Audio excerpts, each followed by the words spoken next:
Boa noite a todos os nossos irmãos de Santa Anésia, todos os nossos irmãos do Centro Espírita Amor e Caridade. É com muita alegria que nós temos mais essa oportunidade de encontro, mais essa oportunidade de reunirmos-nos no entorno da mensagem de Jesus, da mensagem dos Evangelhos, das mensagens espíritas. Tenho certeza que muito em breve todos nós poderemos estar novamente reunidos fisicamente, ombreados nas nossas atividades, nos trabalhos que estávamos acostumados a entreolharmos-nos, abraçarmos-nos. Eu tenho certeza que muito em breve todos nós poderemos retornar para esse momento, para esses momentos que foram tão importantes para todos nós, esses momentos felizes. E como é de praxe nas atividades espíritas, não existe uma única atividade espírita que não se inicie dessa forma, eu gostaria de convidá-los a todos que possamos juntos, unindo nossos sentimentos, nossos pensamentos, nós possamos iniciar nossas atividades fazendo uma prece.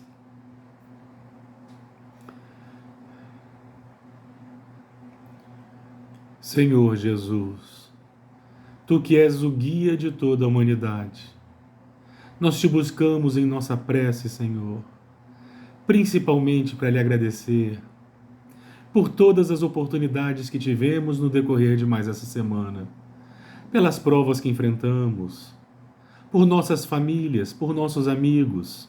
Te agradecemos pelo pão nosso de cada dia que não nos faltou. Te agradecemos pelo teto que nos abriga.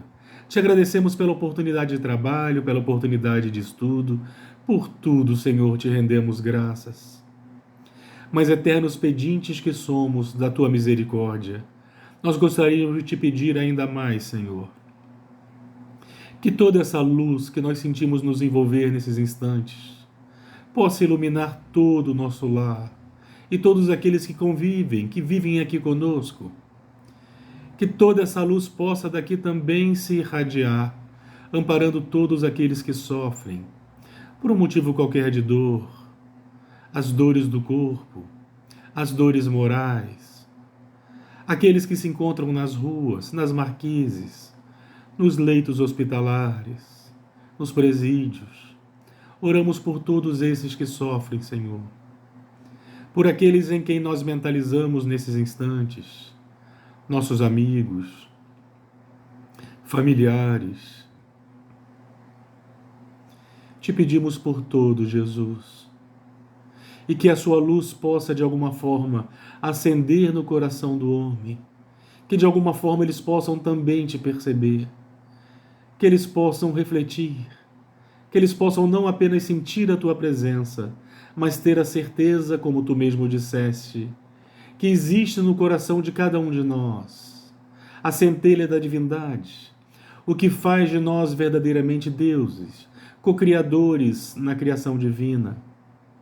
Que nós possamos despertar para essa realidade e construirmos cada vez mais ao invés de destruirmos, compreender, amar, perdoar, que nós possamos nos tornar cada vez mais tolerantes, Jesus.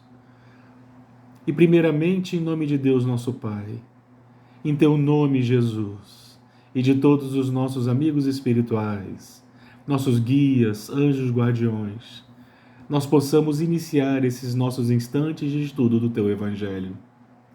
Permanecei conosco, Senhor, e obrigado por tudo. Boa noite novamente a todos os nossos irmãos de Santa Anésia, aos nossos irmãos do Centro Espírita Amor e Caridade. É com muita alegria que nós iniciamos o estudo dessa noite.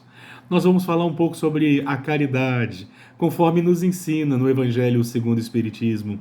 Segundo Allan Kardec, Jesus não foi um agênere, Jesus não foi uma materialização, Jesus não teria sido uma invenção do imaginário popular. Jesus esteve entre nós, o Espírito mais puro e mais adiantado que já caminhou, deixando pegadas sobre a terra. Jesus esteve entre nós espalhando as sementes de esperança, sementes de fraternidade, sementes que muito tempo mais tarde nós começaríamos a engatinhar na compreensão da sua mensagem, fazendo com que essa semente começasse então a germinar no solo dos nossos corações. E hoje ela já começa a espalhar suas raízes, ela já começa a crescer, ela já começa a apresentar pequenas folhas. O dia de muita alegria será exatamente aquele dia em que ela começar a frutificar, em que ela puder espalhar outras sementes, exatamente como Jesus nos ensinava através da parábola do semeador. Que aquela sementinha que caiu naquela cova, que durante muito tempo apresentou dificuldades de fazê-la germinar, hoje ela inicia o seu processo de germinação. Estamos todos nós aqui candidatando-nos para o trabalho da nossa reforma íntima, para trabalharmos na nossa reforma pessoal, para trabalharmos em prol da nossa saúde moral, para que possamos elevarmos-nos, rompendo verdadeiramente esses grilhões e essas algemas que nos prendem ainda à dor, ao sofrimento. Todos nós trilhamos esse caminho porque acreditamos que esse caminho é o caminho que nos conduz à felicidade. Todos nós, sem exceção, não existe outro motivo para nós buscarmos as lições espíritas, nós buscarmos o auxílio dos nossos amigos espirituais em nossas vidas, senão porque reconhecemos nesse caminho o caminho que nos conduz à felicidade. Isso porque a doutrina espírita não nos oferece céu ou paraíso mitológico, não nos oferece em nenhum momento recompensas pessoais, recompensas financeiras. Ela simplesmente nos esclarece, nos auxiliando a entender o compromisso que devemos assumir conosco mesmos, exatamente como nos ensinava Jesus quando ele nos convidava para que nós fôssemos capazes de matar o homem velho que existe em nós, para que pudesse ressurgir um homem novo, um homem remoçado, no sentido exatamente de aprender a olhar as pessoas à nossa volta como irmãos em humanidade, para que nós possamos compreender, para que nós possamos auxiliarmos-nos, porque é assim que nós progredimos e rompemos essas algemas, esses grilhões, que são frutos normalmente de tesouros equivocados. Aqueles tesouros que nós perdemos muito tempo ajuntando, que infelizmente a traça consome, a ferrugem consome, o ladrão cobiça e muitas vezes nos furta. Que nós possamos compreender novos tesouros, esses tesouros que são imperecíveis, que não tem como ser retirado de nós. E Jesus, quando nos derramava essa lição, dizia ainda que onde o homem coloca o seu tesouro, aquilo que o homem escolhe para ser seu tesouro invariavelmente está junto ao seu coração. E nós percebemos o quanto que isso às vezes, quando nos equivocamos na distribuição de valores, do que realmente importa em nossas vidas, o quanto tudo isso que nós queremos acumular, que nós acreditamos se tratar de tesouros, na verdade são ilusões. E quantos relatos nós temos de espíritos, irmãos desencarnados, que sofrem exatamente porque alimentaram enquanto estavam aqui encarnados, alimentavam a ilusão da posse, a ilusão dos títulos, e ao desencarnarem perceberam que não puderam levar nada. Não levaram nada. E para que nós possamos compreender quais são os tesouros que vão com a gente, aqui vai uma dica. Nada daquilo que nós podemos carregar para o lado de fora vai conosco. Só vai conosco para a verdadeira vida. Nossos verdadeiros tesouros, aquilo que nós guardamos para dentro. É isso verdadeiramente que Jesus recomendava que nós fôssemos capazes de valorizar. São os nossos tesouros do céu, diferente dos tesouros da terra. Então Jesus, que caminhou entre nós segundo disseram-nos os Espíritos, que derramou mensagens de esperança e fraternidade. Muitas dessas mensagens nós demoraríamos, assim como demoramos, muitos séculos para engatinhar na compreensão dessas mensagens. Mas hoje estamos aqui com essa proposta.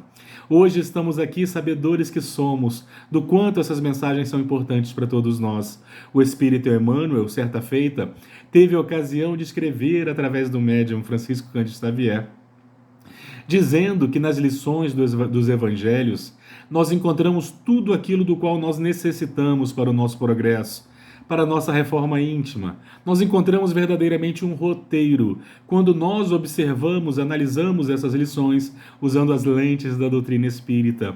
Sob a ótica espírita, nós começamos a compreender a profundidade dos ensinamentos de Jesus. Jesus que olhava para o homem no seu todo. Jesus que da mesma forma limpava as chagas do leproso, que limpava a pele daquelas pessoas que apresentavam esses ferimentos dérmicos, ele também limpava a alma, dando essas lições e convidando as pessoas a refletirem. Ele não apenas limpava o corpo, mas ele auxiliava para que nós fôssemos capazes também de limpar nossas almas.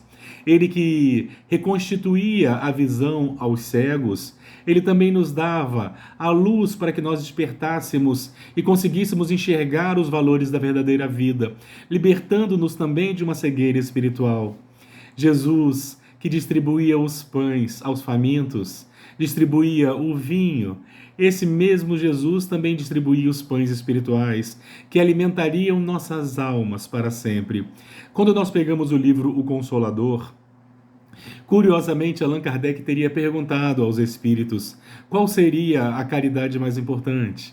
Se seria a caridade material ou se seria aquela caridade moral no sentido dos esclarecimentos, do auxílio, para que o indivíduo possa conhecer-se, vencer-se, para que o indivíduo possa perceber o quanto que as nossas atitudes egóicas ainda nos mantêm presos, ainda nos mantêm em atraso.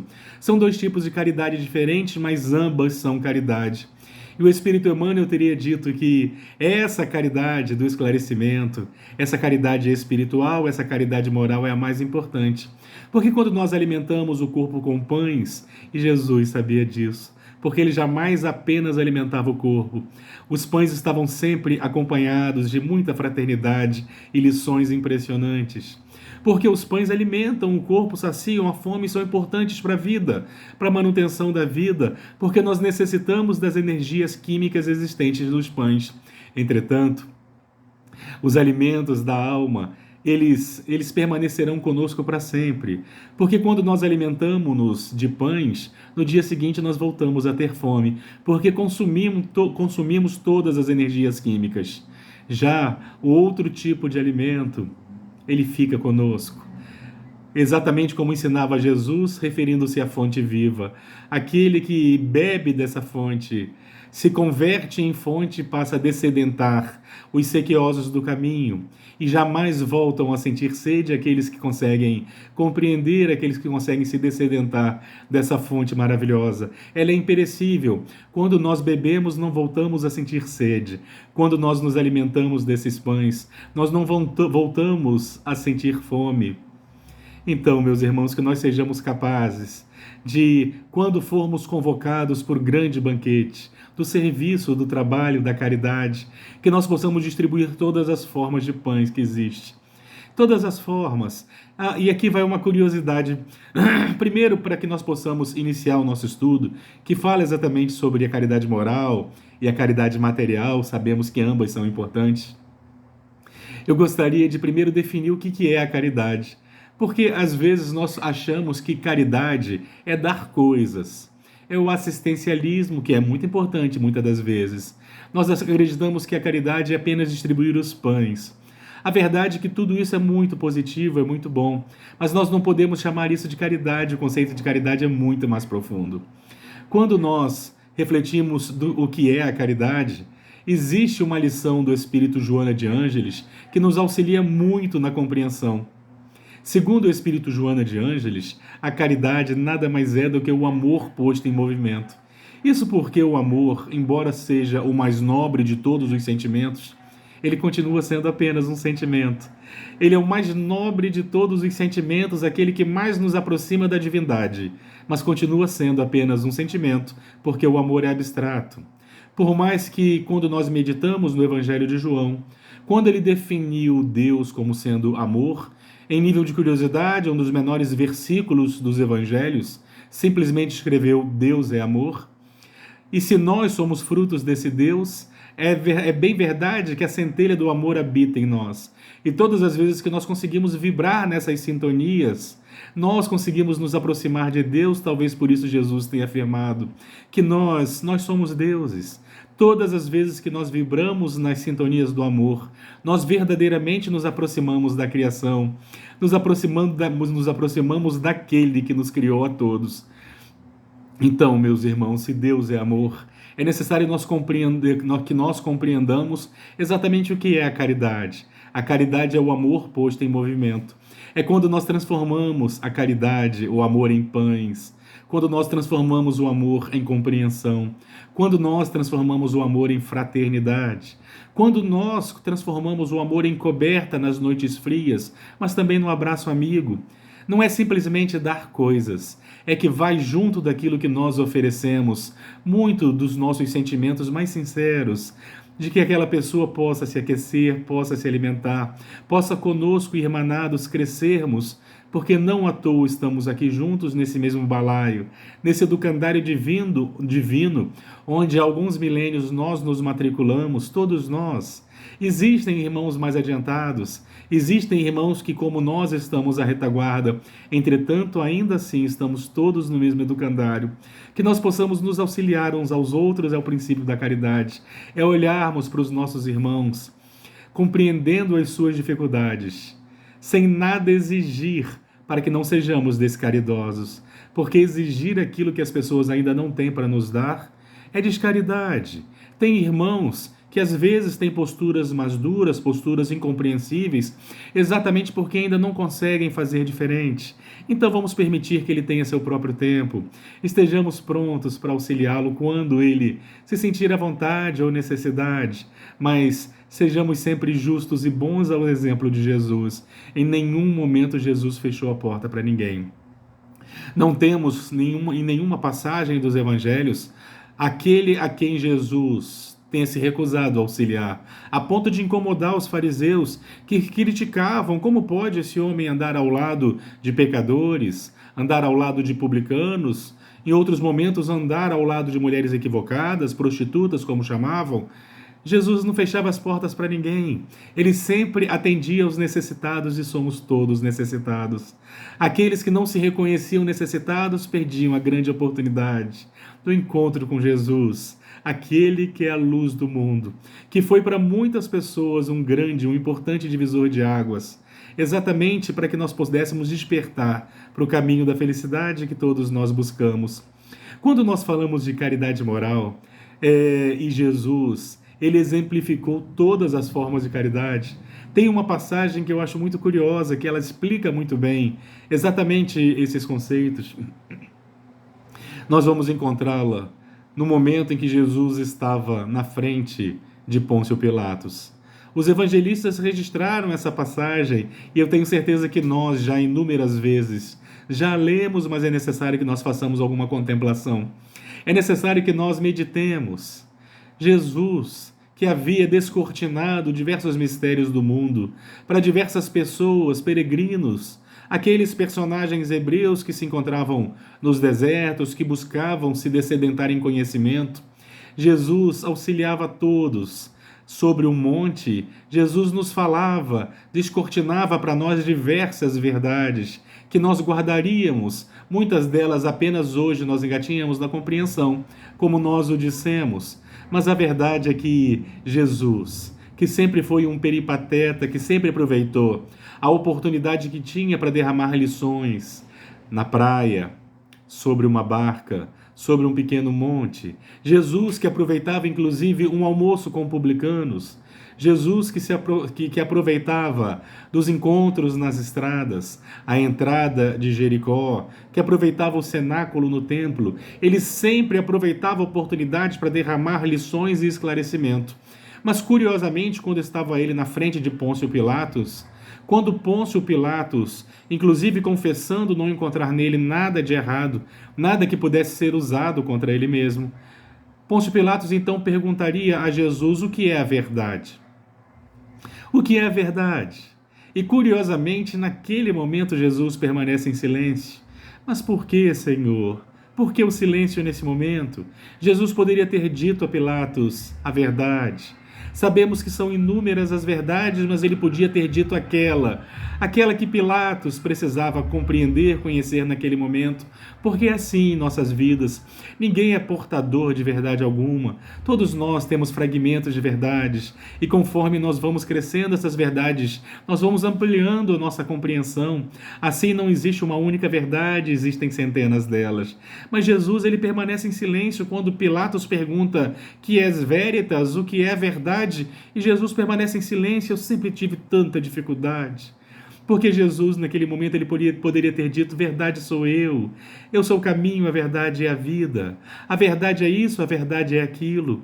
Ele poderia ir com seu magnetismo naturalmente, daquele que esteve presente na terra antes do céu e da terra, aquele que nos recebeu a todos, aquele que consegue envolver o nosso orbe, permaneceu em silêncio. E eu sempre me questionei e tive o auxílio dos amigos espirituais, para que nós pudéssemos compreender essa passagem. Era o silêncio da caridade moral. Quando nós silenciamos para que o mastolo fale, e mais, muito mais do que isso, porque se Jesus falasse para Pilatos o que é verdade que ele tanto queria saber, ele estaria colocando sobre os ombros de Pilatos um fardo muito pesado. E eu vou explicar. Existe uma frase dita por Jesus que é mais ou menos assim: conheceis a verdade e a verdade vos libertará. Quando nós começamos a compreender essas verdades, nós assumimos um compromisso de modificarmos-nos. Não tem como nós continuarmos sendo espíritas e mantermos nossos comportamentos, nossos pensamentos, nossas atitudes como eram. Todos nós somos convidados a nos modificar. Existe inclusive uma frase que diz que aquele que já tem um pequeno conhecimento espírita, já tem um compromisso, já assume um contrato de reforma íntima, de modificação, de modificarmos-nos, porque nós não podemos mais alegar ignorância. A partir do momento que nós já temos um pouco do conhecimento e já sabemos o que deve ser feito, nós não podemos mais alegar ignorância. E quando Pilatos perguntava a Jesus o que é verdade, Jesus lhe poupava de ouvir a verdade, exatamente aquela verdade que ele não teria condições de corresponder, de compreender. Ele colocaria sobre seus ombros um peso enorme, exatamente porque ele não teria condições de modificar-se, como exige aqueles que conhecem a verdade, como é exigido daqueles que conhecem a verdade. Então Jesus permaneceu em silêncio.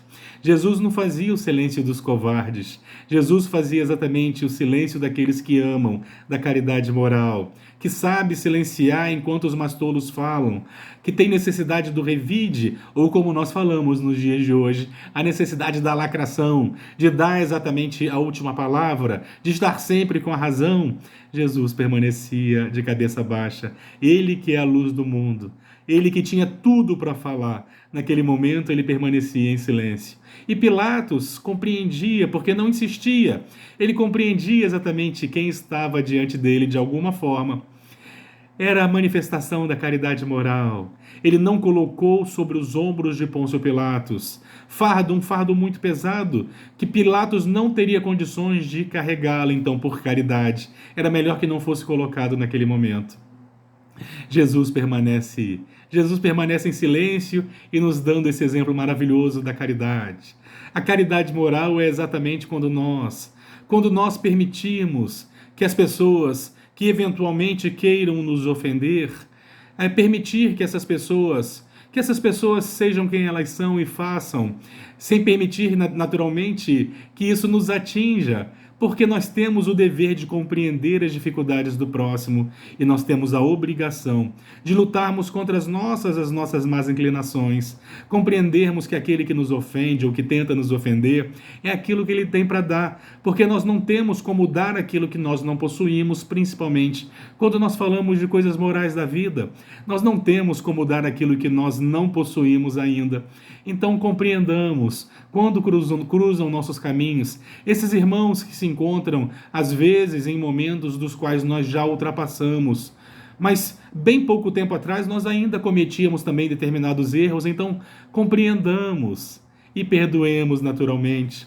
O perdão ele é exatamente a mostra de que nós conseguimos compreender muito bem isso. Dia chegará, inclusive, que nós nem teremos necessidade de perdoar, porque nem sequer nós ficaremos ofendidos, porque tem isso. Às vezes eu vejo pessoas falando assim: Jesus nos perdoou na cruz. E não é uma verdade. Jesus não nos perdoou, porque ele nos conhecia, porque ele não se sentiu ofendido com que nós o fizemos pelo amor de Deus. Jesus nos compreende e nos conhece a todos, tendo em vista que nos recebeu a todos nesse educandário, e conhecedor das nossas dificuldades, dos nossos vícios, mas também das nossas virtudes, naturalmente. Jesus não nos perdoou porque não se sentiu ofendido. Sabia das nossas dificuldades morais, sabia que a semente que ele plantava era para o futuro.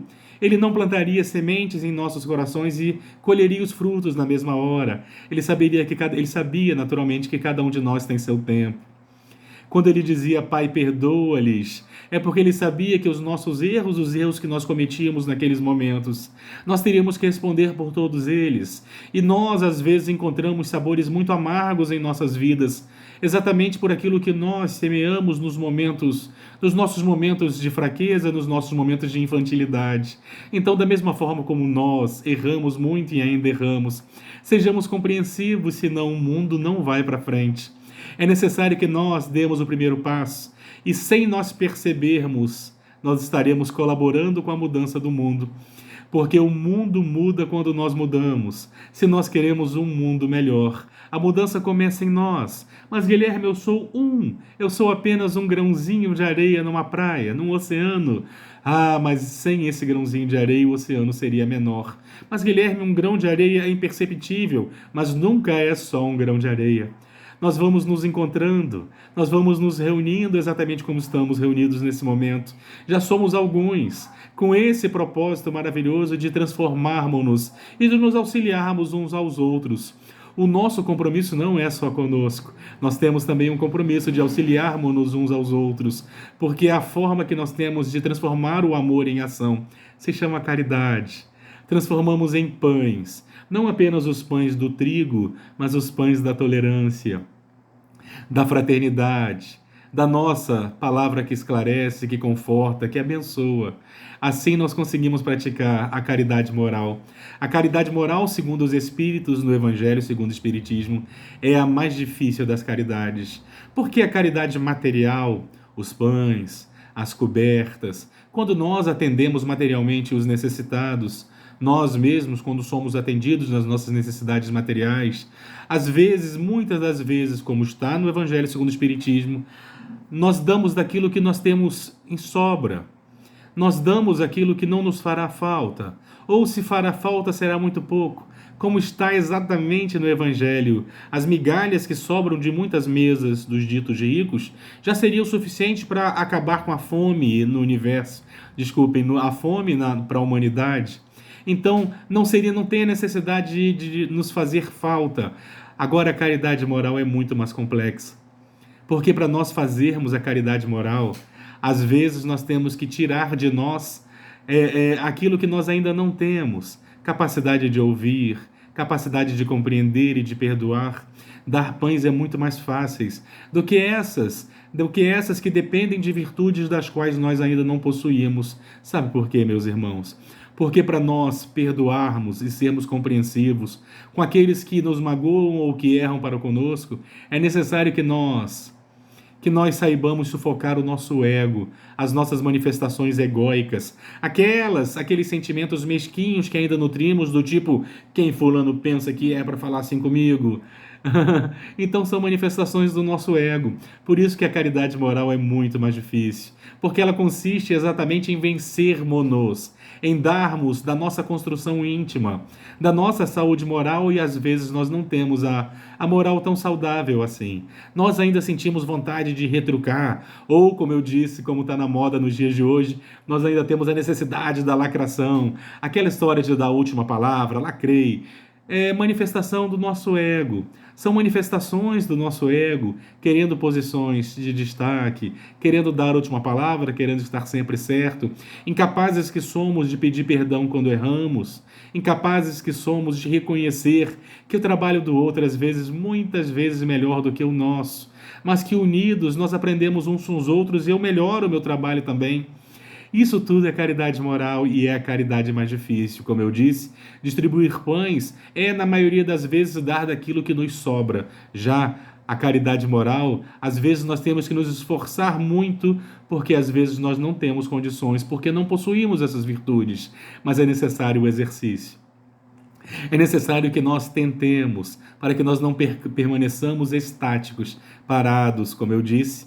Algum tempo, alguns dias, algumas horas de conhecimento espírita já cobra de nós que nós não permaneçamos estáticos, que nós nos esforcemos para vencermos-nos, para compreendermos, para tolerarmos, para que nós possamos auxiliar verdadeiramente a nós, em primeiro lugar, e ao mundo, porque quando nós fazemos isso pelo outro, fazemos por nós, e indiretamente fazemos pelo mundo. Então, meus irmãos, vamos aprender a olhar para o nosso irmão com mais fraternidade, mesmo que ele se coloque na condição de nossos adversários. Somos todos irmãos. Somos todos irmãos em humanidade. E por mais que os nossos irmãos, alguns irmãos, não tenham condições de compreender isso, é problema deles. O nosso compromisso é de melhorarmos-nos cada vez mais e nós conseguirmos nos olhar de forma diferente e com muita fraternidade. Nós sabemos que somos irmãos. Se eles não sabem que somos irmãos deles, o problema é deles. Vamos nos esforçar para que nós possamos corresponder ao todo o conhecimento espírita que nós recebamos, que nós possamos transformá-lo em liberdade. Conheceis a verdade e a verdade vos libertará. Libertar de quê? Estamos presos por acaso? Sim, estamos. Presos pelas algemas do nosso egoísmo, das nossas más inclinações, dos nossos vícios. Somos todos prisioneiros de nós mesmos e às vezes em nome de uma liberdade desses conceitos do mundo, nós acabamos nos distanciando da verdadeira liberdade. Nós vamos nos aprisionando nesses conceitos do mundo. E eu vou dar um exemplo do tipo, as pessoas que dizem, eu não perdoo porque eu não tenho sangue de barata. É um prisioneiro de si mesmo e não sabe o quanto que é bom para ela, o quanto que ela se faria bem se fosse capaz de perdoar. Ah, eu não perdoo. Ah, eu não tolero. O meu lema é tolerância zero. Essas pessoas são prisioneiras. São prisioneiras de si mesmas, são prisioneiras do seu ego. Meus irmãos, vamos nos libertar. Não sejamos como Pilatos, que se recusava, que não tinha condições de compreender a verdade naquele momento. E Jesus, por caridade, então, permanece em silêncio. Que de alguma forma nós nos tornemos capazes de compreender todas as verdades que nos são derramadas, quando olhamos à nossa volta, em todas as obras espíritas, sem exceção, porque isso é uma condição para uma obra ser considerada uma obra espírita. Quando nós olhamos para todas as obras espíritas, sem exceção, existem em todas elas subsídios para que nós possamos promover a nossa reforma íntima. Todos nós, com algumas horas de conhecimento espírita, já assumimos um compromisso de modificação, sem fazer aqui nenhum tipo de crítica, mas não podemos esquecer que muitas vezes nós permanecemos muitas semanas, muitos meses, muitos anos, participando das reuniões, tomando passe, e permanecemos os mesmos.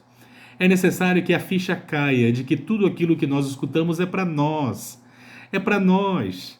Tudo aquilo que é falado, tudo aquilo que está nas obras espíritas, que nós gostamos de falar que é para os outros, é para nós. Mas como assim, Guilherme? Como pode alguém ter escrito algo que seja para mim, para um número tão grande de pessoas? É porque é para nós. Invariavelmente, quando nós falamos de uma saúde moral que nós ainda não possuímos. Quando nós falamos da caridade no sentido mais amplo e verdadeiro e sincero, quando nós falamos da fraternidade, quando nós falamos de perdão, é porque ainda somos muito carentes de tudo isso. Somos muito carentes e para que nós percebamos a nossa carência, porque muitas vezes nós não percebemos. Para que nós percebamos a nossa carência, é necessário que a gente consiga olhar para dentro de nós mesmos. E sabemos que esse é um exercício muito difícil. Os Espíritos chamaram essa tarefa de tarefa do autoconhecimento. Quando nós começamos a olharmos-nos, nós vamos encontrando todo o ciúme que nós ainda sentimos. Nós vamos encontrando todo o egoísmo que nós ainda sentimos. Todo o materialismo exagerado. Nós ainda vamos encontrando as manifestações egóicas que existem em nós. E nós vamos encontrar, inclusive, um roteiro para que nós aprendamos a vencer isso, a olhar isso de uma forma construtiva. Nós vamos encontrar através de uma passagem em que Santo Agostinho,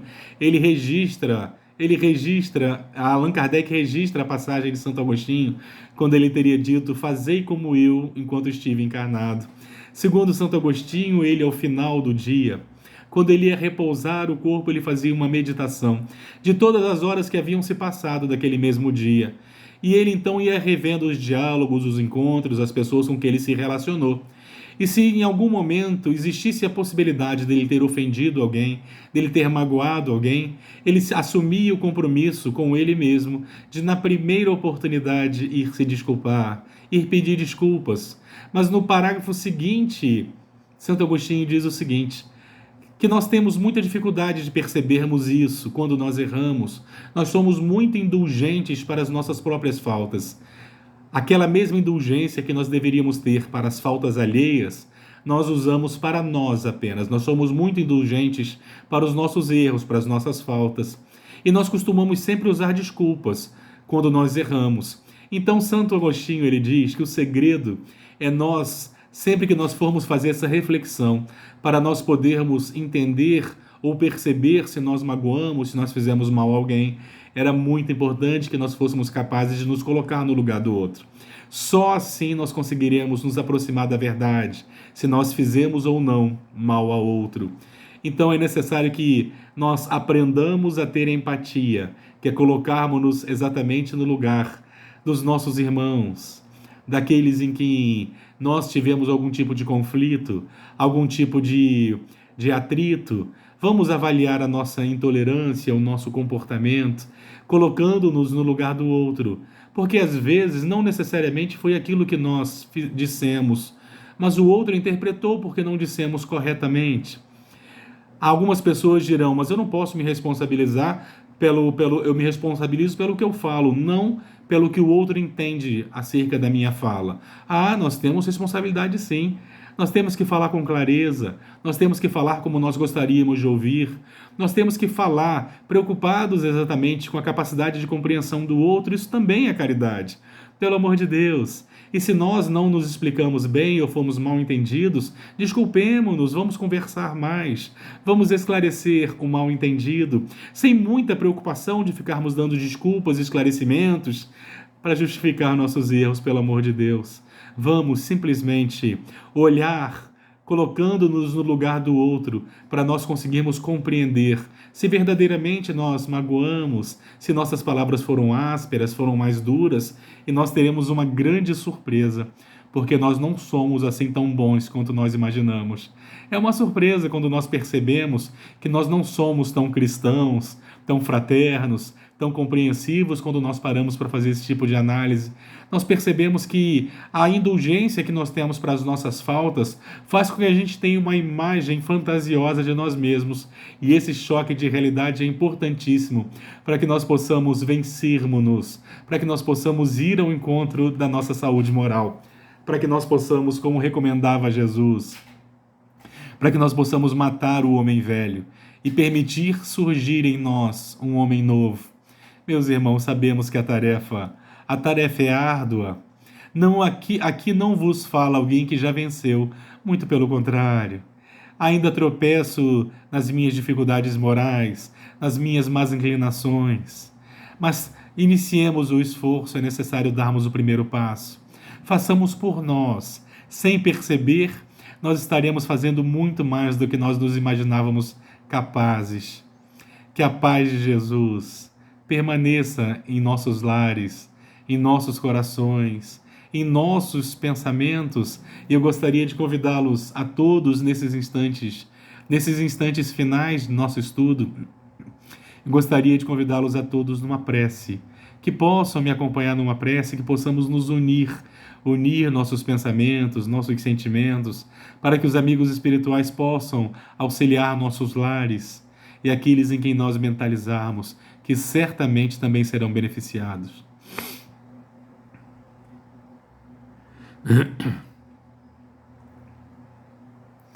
Jesus, divino amigo de todas as horas, Tu que és a luz do mundo, Senhor,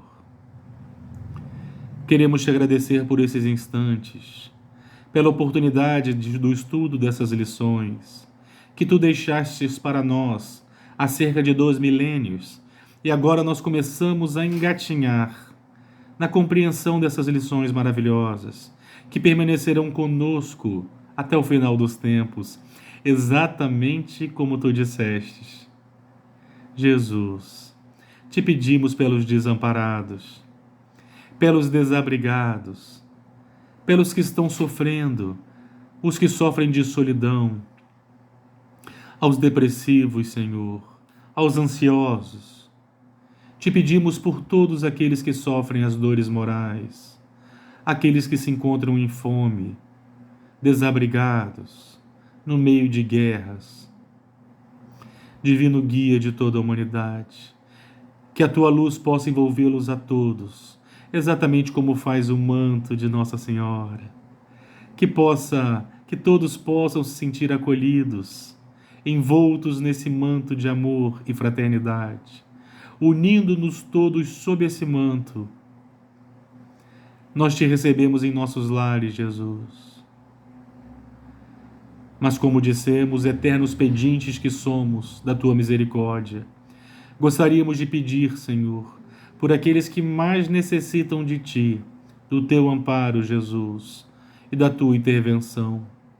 Nós oramos pelos que odeiam Jesus, pelos odiosos, pelos rancorosos, pelos vingativos, que de alguma forma toda a tua luz possa envolvê-los e eles possam te sentir, Jesus. Que eles possam se sentir tocados.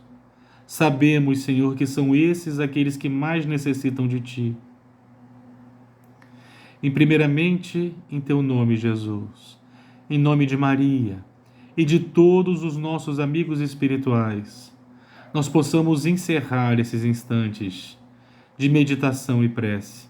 Obrigado por tudo, Jesus.